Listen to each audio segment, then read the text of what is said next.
All right, let's begin the free response questions. We are going to do problem number 1 of the 2017 Calc AB exam. This is section 2, no more multiple choice, you already finished that. And part A, you'll notice, we get a graphing calculator. But when you get a graphing calculator, the problems tend to be a little bit more complex in terms of the calculations. But who cares? You get a graphing calculator. And I'm going to be honest with you, I already did a video that had problems 1 and 2. I'm like, yeah, we'll only do 2 problems. It was almost an hour because, you know, I like to explain things, whatever. So I deleted that, and we're only going to do 1 free response questions at a time. Why? Because it's always broken up into like 3 or 4 parts. Okay, and they're a little bit more involved than the multiple choice questions. So let's start. Number 1 states, a particle moves along the x-axis so that its velocity at time t is given by v of t, which equals t to the 6th minus 13t to the 4th plus 12 over 10, that's a 10, yeah, 10t cubed plus 3. At time t, the initial position of the particle is at x equals 7. Find the acceleration. All right. This is where I love having a calculator. I know that acceleration is just the derivative of velocity. Okay? Therefore, I need to find the derivative of velocity at, well, I'm not going to put a t in there, 5.1. And I am going to put it in our lovely calculator. Oh, it's on the right side today. Put it over here. I'm going to open up this window so it's a little bit bigger on your screen. And I'm going to turn this on. And in case you don't know where to go to do the derivative, we're going to go to Math and pick number 8, which is n deriv, which is derivative. I'm using an x variable, and I'm going to type in the expression the way they give it to me. I occasionally get a student who takes the derivative first on paper, then puts the derivative in here. No, no, no, no, no. I want the calculator to find the derivative for me and put the number in. Okay, so I'm going to put in my original equation. I'm going to use an x instead of a t. X to the 6th, okay, minus 13x to the 4th, plus 12, all over 10x cubed plus 3. Yeah, where's the plus? Plus 3.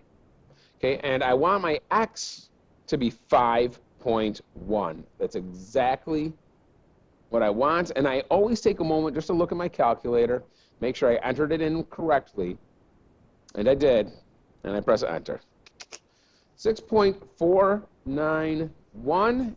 The number after the 1 is an 8, so I will round up. Come on, there you go. Don't be shy. All right. So this will become a 2 because the number after it is 5 or bigger. So it's 6.492. And by the way, this is showing work. You don't have to write down every single step along the way. You did it in the calculator. This here tells the people grading it how you got this number. You put 5.1 into the derivative of velocity. Very good, very good. 1B. All right, we're slowly crawling into this. It's painless so far. Find all values of t in the interval between, well, where t is greater than or equal to 0 or less than or equal to 2, for which the speed of the particle is 1. All right? Again, I'm going to use a calculator. Speed is just, but you know what? I'm not even using my calligraphy pens. I'm looking for the velocity, okay, where my velocity equals 1. Okay? But here's where the real, I guess, test in this question comes. When we deal with velocity, okay, let's go orange. When we deal with velocity, okay, 1, that just means I'm moving at this speed to the right, doesn't it? at 1, I don't know, let's call it meter per second. All right? If I have -1, I'm still moving left at 1 meter per second. So this tells me I'm moving at a speed of 1 just to the right. This also tells me I'm moving at a speed of 1 just to the left. So when I set my velocity equal to 1, I want to see where it's equal to +1 or where it's equal to -1. Okay? Because the speed of -1 is still moving at 1. The negative just denotes direction. It's moving at a speed of 1 to the left when it's negative. So I got to check for the positive and negative. Again, I'm going to graph velocity in the calculator. I'll put this in y1, and then I'll put +1 into y2 and -1 into y3. And I just need to check those points of intersection. Anytime you have two equations, and yes, y equals 1 is an equation, you just graph them and see where they intersect. That's exactly what we're going to do. The thing that stinks is I'm going to have to retype this whole fraction in y equals. But that's all right. You know, I'm cool with it. Bam. So we've got x to the 6, pop out of there, minus 13x to the 4th, pop out of there, plus 12. Is that okay? That's okay. And then I have 10x cubed, pop out, plus 3. Now, last time that plus didn't show up. Okay? So now, I want to see where it intersects with 1. I'm going to move down here. I also want to see where it intersects with -1. So I'm going to graph them both. Da, da, da, da, da, da, da, do, do, do, do, do, do. Oh, by the way, in case you were wondering, I like to kind of get a good view or vantage point of this. So sometimes I like to zoom in. Here we go. There's 1. It hits 1, 2, 3, 4 times. There's -1. It hits 1, 2, 3, 4 times. Okay, but before you start doing all 4 of these intersection points, okay? Okay. I don't think I'm going to be, maybe. 1, oh yeah, 1, 2, 3, 4 here. And 1, 2, 3, 4 here. Before you start doing all of those, remember our interval, okay? Our interval was from 0 to 2. So right away, I'm going to go to a window, and I'm going to make my x-axis only go from 0 to 2. And I only care about what crosses within that interval, not interval. Okay? Oh, look at, there's our velocity. What a beautiful little curve that is. Just so lovely. So lovely. Boom, there's where it's +1. And there's where it's -1 right there. Boom. So I need to find the intersection point here. This is +1. This will be where it's going a speed of 1 to the right. And right around here is where it's -1. That's where it's moving the speed of 1 to the left. So I'm going to find those two intersection points. Let's go second, trace, and actually select intersection. Let's move closer to this one here. Here, on the red. Hit enter 3 times. 1, 2, 3. Oh, quit. Quit. Oh, my goodness. Graph. Second, calc, intersect, 5. Oh, okay. I hit enter once. I hit enter twice. And I hit enter a 3rd time. There you go. I think without looking, I have to go back and see the video. Maybe it went from the red graph to the black graph, and it tried to see where they intersected, and they don't. They're parallel lines. So my first answer is 0.77. This will round to a 2.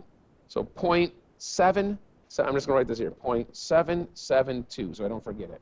Okay, that's at time equals 0.772. And there's another time. We got to do the same intersection function. So I got to go second, trace, and go back to intersect. Yes, I got to hit those keys again, because once I'm done, I'm off the intersection function. There, I'm on the black one. So let's go over to the next intersection point. I'm going to hit enter once and make sure I go to the blue curve next. Boom. There I go. Now I'm on the blue curve. If you can't tell, see the numbers at the bottom are blue? Good. I hit enter again, and then one more time. Guess. 1.40. This will turn into a 1 because the number after it is 5 or bigger. 1.401. There you go. That's my time. Love using a calculator. 1C. Find the position of the particle at time t equals 4. Is the particle moving toward the origin or away from the origin at time 4? All right. Okay, so we really have two things we need to do here. Justify your answer just means show your math work, so, or at least show your setup, show where you got your stuff from. Don't just write a number. All right?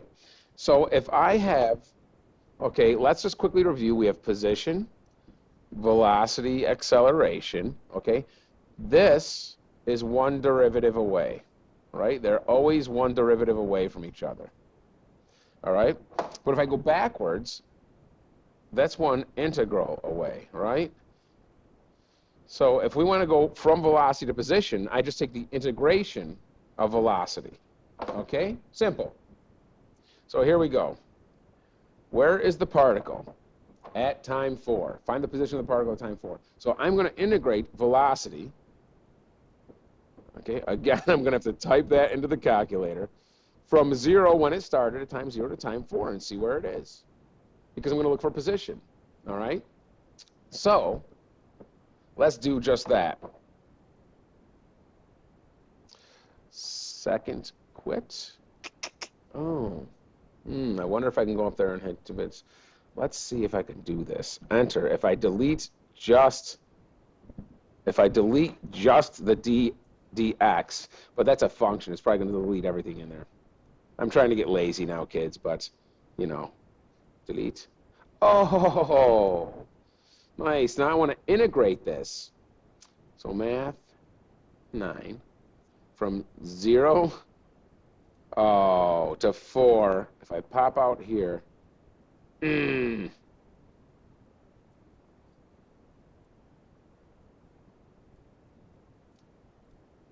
no. Well, there goes my wishes. There's probably a way to do it. Anyways, math 9 is integration.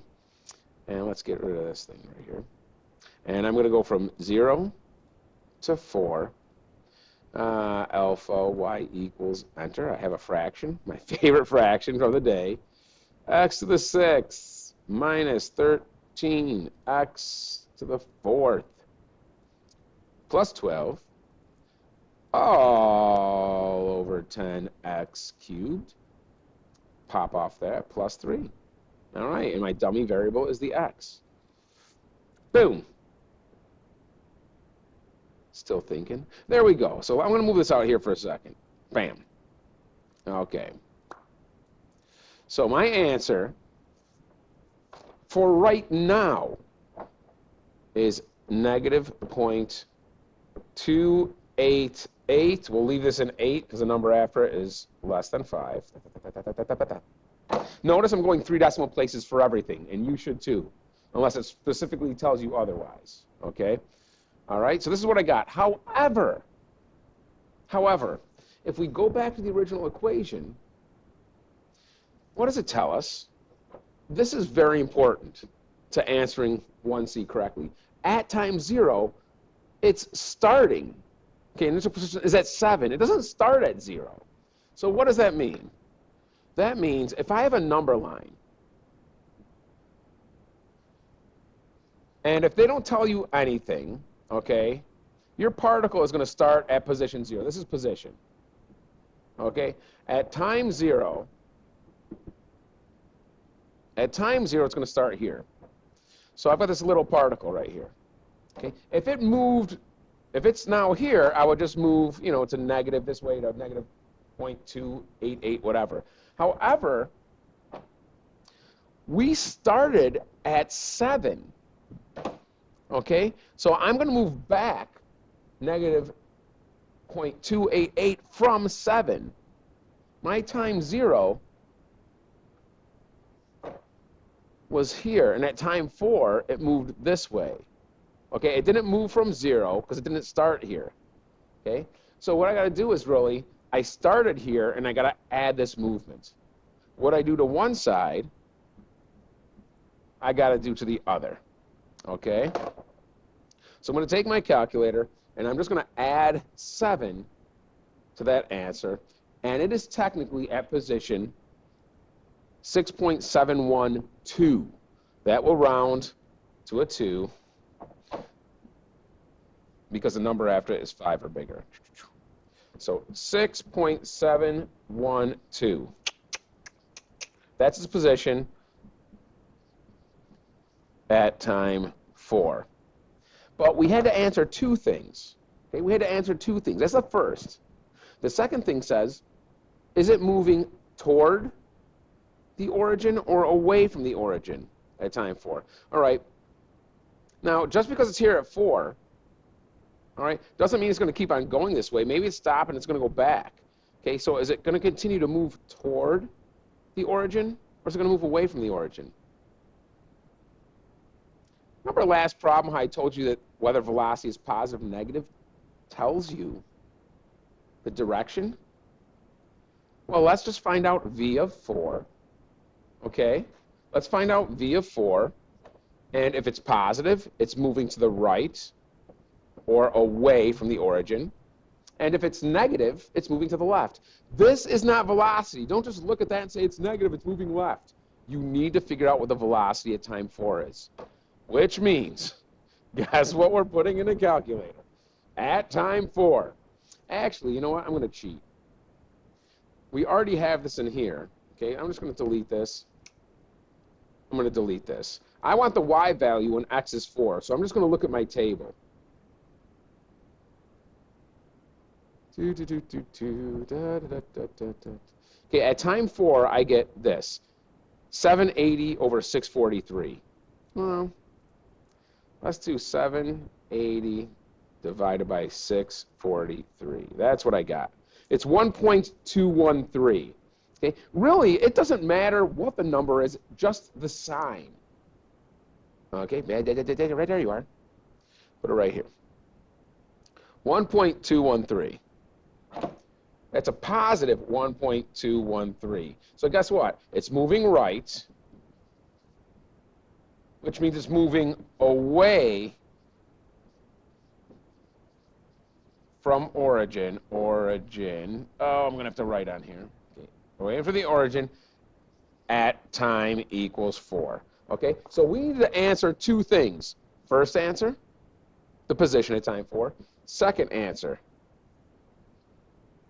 justification. Well, here's the math I did to get my answer, 6.712.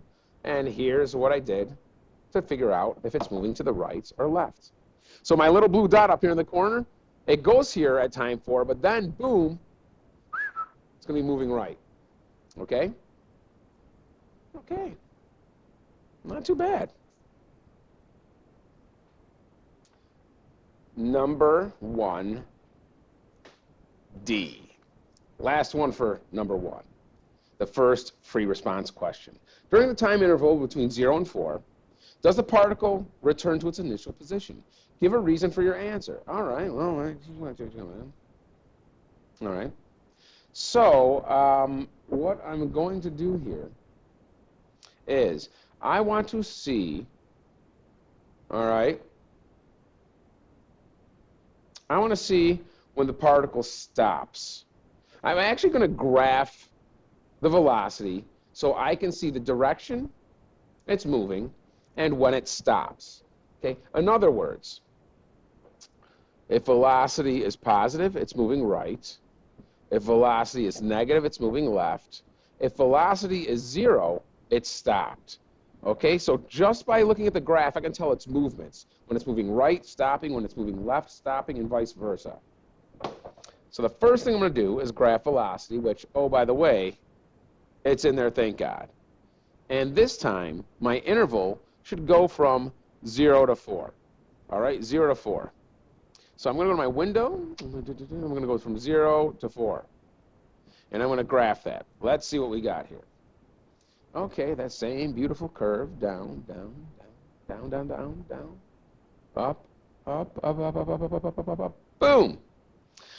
Okay, so what we have here, and let me remind you,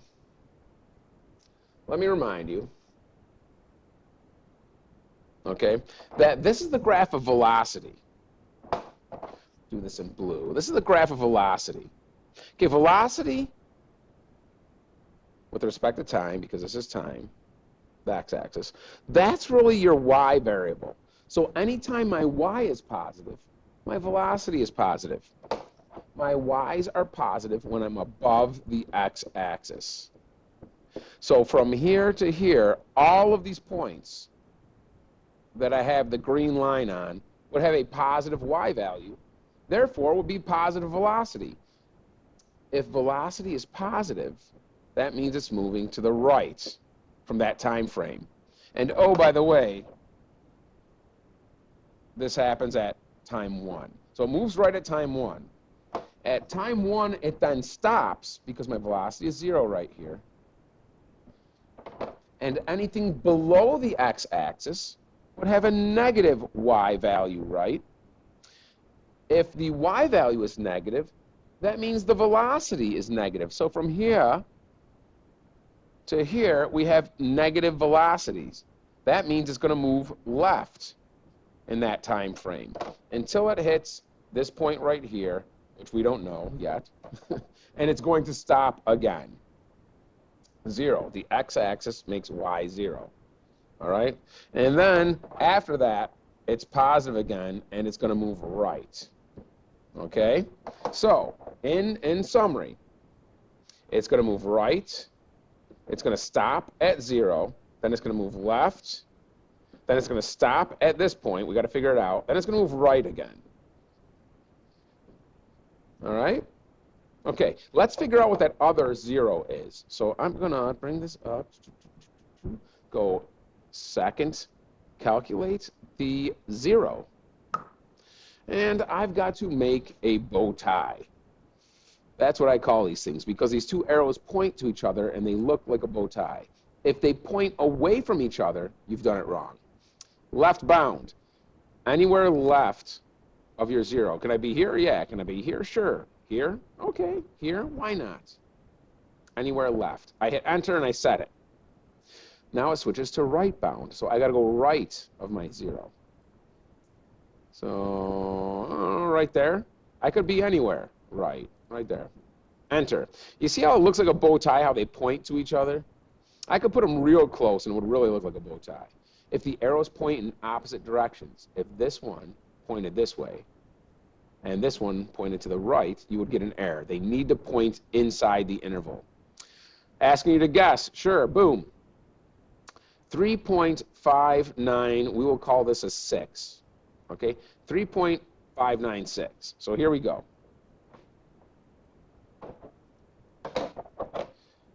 3.596. All right. So what are we going to do with this information? Okay, this is good. We don't know if it's getting back to the initial position of 7, but this is going to help us do it. So let's figure out. We know it moves right. It starts at 7. Here we go. We do our little number line. It starts at 7. Okay. And it starts out moving right from the very beginning, okay? I'm talking about this stuff right here until it hits 1 second. So it's going to start moving right. My particle is going to initially start out moving right. Yeah, that's okay. I'll be okay. Moving right is this way, not left, okay? So start out moving right. But where does it stop? It stops at 1 second. How do we figure out position at 1 second? We did that in 1C. We found the position at 4 seconds, didn't we? We took the integration from 0 to 4, and we added 7 to it. So we're going to do the same thing, but do it from 0 to 1. Okay? So let's integrate v of t dt from 0 to 1 and add 7. My God, did I delete that out of the calculator? Am I going to have to re-put that in? Oh, no, thank God.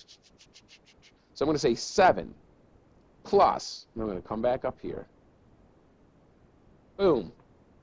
But this time, I want to go from 0 to 1. So let me hold this down. I'm going to go through that numerator. Call that 1.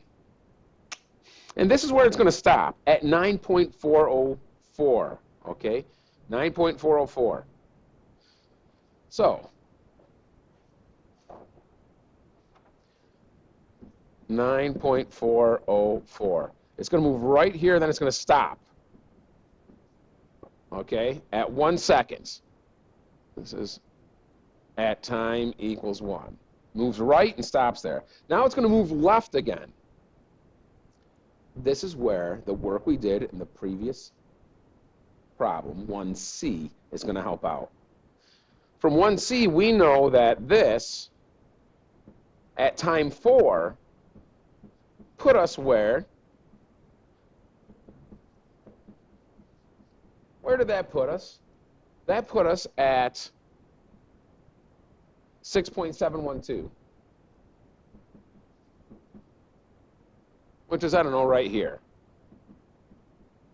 So my particle from time 1 to time 4, remember this is at, oh, I should do this different. You know what, let's see if I can create a little bit more room here, which I probably can. There we go. This was at time 4. We did that in part 1C. So my particle is going to start at 7. It's going to move here, stop after 1 second. Then it's going to move left. I mean, I don't care when it stops again, because what happens when it moves left? It has to pass 7 to get to 6.712, doesn't it? So it does get back to its initial position of 7 on its path from 9.404 to 6.712. It has to go through 7 to do that, okay? Now, it doesn't ask us the time it gets back there. It just asks us, does it return to its initial position? And the answer is yes. Here's where it gets wordy. Okay? Yes, let's answer the question, period. Okay?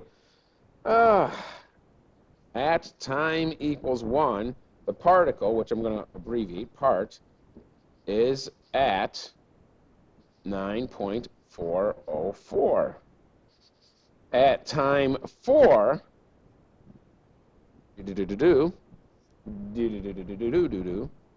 at time 4, the particle is at t equals, is at, not time, position, 6.712. So now what do we say? The particle has to pass 7, which is its initial position, to get from 9.404 to 6.712. Oh, that was a lot of words. Oh my goodness, my hand hurts. Now, you could have written that one of a million different ways. Maybe you come up with a way that's a little less writing. Good for you. Now, let me give you a little bit of caution. Don't be lazy and write too little to the point where you don't get credit for the problem, okay, or the solution. Because it would be a shame for you to do all this wonderful math and not get credit for it. So write less, sure. Don't screw yourself out of points. I would rather write a little bit more and be sure to get the value of the work I did. We are done. It took us 29 minutes. Look at us go for one problem. Jeez. But it's a lot of explanation. If I'm sitting here and doing this and not explaining it, I rip through it because I know what I'm doing. You need to know what you're doing, and that's why you're here, and now you know. Like the video, follow me. I'm going to put more of these up. Each video after this will be of one free response question because you see they take some time. All right? Have a good day. Again, give me that like. I'll see you. Bye-bye.